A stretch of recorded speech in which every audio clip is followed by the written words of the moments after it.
এখন আমরা এসেছি পুইনান দাঁতপুর, যেটা পশ্চিমবঙ্গের হুগলি জেলায়। আর এখানে হতে চলেছে তবলিগ জামাতের বিশ্ব ইজতেমা। আর এই যে মাঠ, আমরা সকালবেলা এসেছি, এখন 10:30 বাজে, আমরা 9টার দিকে এসেছি। আর এটা ডিসেম্বর মাস, আজকে 3 তারিখ। আর যে বিশ্ব ইজতেমাটা হবে 4 দিন ব্যাপী, জানুয়ারি মাসের 2, 3, 4, 5 তারিখ, এই 4 দিন ব্যাপী হবে। তো মাঠটা আমি দেখানোর চেষ্টা করবো আপনাদের।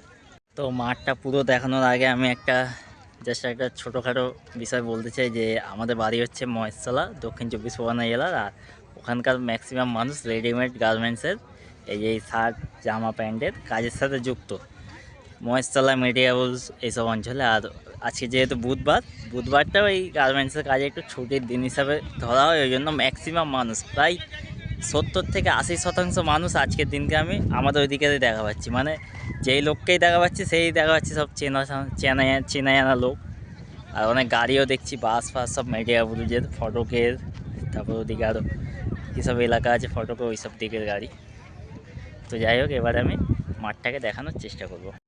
তো এই হচ্ছে সেই মাঠের এই দিকটা হচ্ছে পশ্চিম দিকে একটা রাস্তা আছে, ওই জায়গাটায় করে খুব কাছাকাছি, যেখানটা আমি দাঁড়িয়ে আছি ওখান থেকে। আর এদিকটায় রয়েছে উত্তর দিক, এদিক থেকে আমরা এসেছি।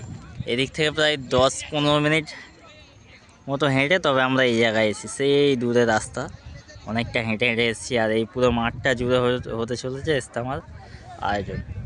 এদিকে হবে মজমা, এদিকে বিভিন্ন ক্যান্টিন, যেহেতু 4 দিন ব্যাপী হবে ওই জন্য এখানে ক্যান্টিন থাকবে।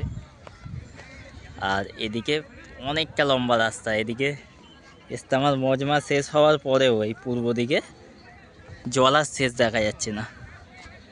আর এদিকটায় রয়েছে হচ্ছে দক্ষিণ দিকে, এদিকে কিছু মানুষের জনবসতি আছে। আর এই একটা স্কুলও আছে, ওখানে লেখা রয়েছে, আমি গেলাম না ওদিকে। তো আমি অনেকক্ষণ ধরে চেষ্টার পর একটু মাঠের মাঝ বরাবর আসার চেষ্টা করলাম। এই যে উত্তর দিক, এখানে রয়েছে, এদিকে রয়েছে আপনার ধনিয়াখালি থেকে চুঁচুড়া হুগলি যাওয়ার রাস্তা। এদিকে ধনিয়াখালি পশ্চিমে, পূর্ব দিকে চুঁচুড়া হুগলি। আর এদিকে রয়েছে সেই পূর্ব দিকে এখনও অনেক জলা। এদিকে হয়তো আমি যদি 8 ঘন্টা হাঁটি তবে এর শেষ সীমানায় গিয়ে পৌঁছতে পারবো, তবে জানতে পারবো এর শেষে কী আছে। আর এই দক্ষিণ দিকে এদিকটা করে একটা লোকালিটি ছিল, গিয়ে দেখালাম, ওখানটায় গিয়ে প্রথম ভিডিওটা শুরু করলাম। আর এদিকে খালি প্যান্ডেল, ওদিকেও প্যান্ডেল বাঁশ পোতা, জুম করলে এই যে প্যান্ডেল বাঁশ পোতা। এদিকে ক্যান্টিনগুলো সব প্রায় তৈরি হয়ে এসছে, এদিকে মজমা হচ্ছে। আর এখানে দেখে একটা আন্দাজ করা যাচ্ছে যে প্রায় এখনও 60% বা তারও বেশি, মানে আর আজ থেকে আর 1 মাস পরে ইজতেমা, তবুও 60% বা তারও বেশি কাজ বাকি আছে। ওই জন্য বেশি বেশি করে মানুষকে এখানে এসে কাজে হাত দেওয়ার কথা বলছে। আর এই হচ্ছে সেই জলাতে আমি শুনেছি নাকি অনেক বিষাক্ত সাপ থাকে, তারপরেও কত রিস্কের সাথে এখানে এসে ভিডিওটা বানাচ্ছি। আর আপনারা যারা ভিডিওটি দেখছেন তারা হয়তো ধারণা করতে পারছেন না যে জলাটা কতটা বড়। আর এই পশ্চিম দিকে একটা রাস্তা ছিল, এর আগে দেখালাম, ওই যে রাস্তাটা অনেকটা দূরে এসেছি বলে একটু দূর লাগছে, তখন রাস্তাটা অনেক কাছাকাছি চলে গিয়েছিলাম। আর যেদিনকে আপনারা এখানটা আসবেন, এসে এই মাঠে দাঁড়াবেন, তখনই বুঝতে পারবেন যে মাঠটা বিশাল আর গাছটাও বিশাল। তাই সবাই একটু চেষ্টা করবেন, এসে যে যতটুকু পারেন করে দেবেন কাজটা।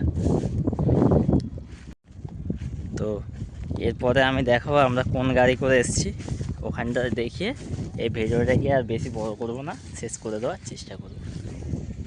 এখানে একটা নামাজ ঘর করা হয়েছে, দুপুরে খাওয়া দাওয়ার ব্যবস্থাও এখান থেকে দেওয়া হচ্ছে। আর এদিকে অনেকগুলো ক্যান্টিন করা হয়েছে এই গাড়ির পার্কিংয়ের পেছন দিকে। আর মাঝখানে আছে মজমা আছে, গাড়িগুলোর জন্য দেখাতে পাচ্ছি না। তার ওপারে ফের অনেক ক্যান্টিন আছে, যেমন অর্ধেক ক্যান্টিন এপারে, অর্ধেক ওপারে, মাঝখানে মজমা, আর এখানে নামাজি ঘর। আপাতত এটা এখনকার সময়ে নামাজ পড়ার জন্য এটা করেছে, আর এখানে খাওয়া দাওয়ার ব্যবস্থা করছে। আর সেই রাস্তাটার কথা বললাম, এই হচ্ছে সেই রাস্তা, ওই যে ধনিয়াখালি থেকে হুগলি চুঁচুড়ার দিকে গিয়েছে, এই রাস্তা দিয়েই ম্যাক্সিমাম মানুষ যাতায়াত করছে। তো এই সেই আমাদের গাড়ি 407, এতে করে আমরা এসেছি। আর এই যে পার্কিং স্লটে দেখতে পাচ্ছেন, চারিদিক দেখলে বুঝতে পারবেন যে অনেক গাড়ি এসেছে এখানে। পুরো পার্কিং স্লট ভর্তি হয়ে গেছে। যেটা বললাম যে আজকে বুধবার, ওই জন্য আমাদের ওইদিকে রেডিমেড গার্মেন্টসের এলাকা থেকে ম্যাক্সিমাম লোক আসছে। আর এটা হচ্ছে একটা ঐতিহাসিক মুহূর্ত। প্রায় 32 কি 34 বছর আগে আমাদের মহেশতলার চটাতে শেষবার হয়েছিল পশ্চিমবঙ্গের বুকে বিশ্ব ইজতেমা। তারপরে এই 32 বা 34 বছর পরে পশ্চিমবঙ্গের বুকে হতে চলেছে বিশ্ব ইজতেমা, যেটাই হুগলি জেলাতে হচ্ছে।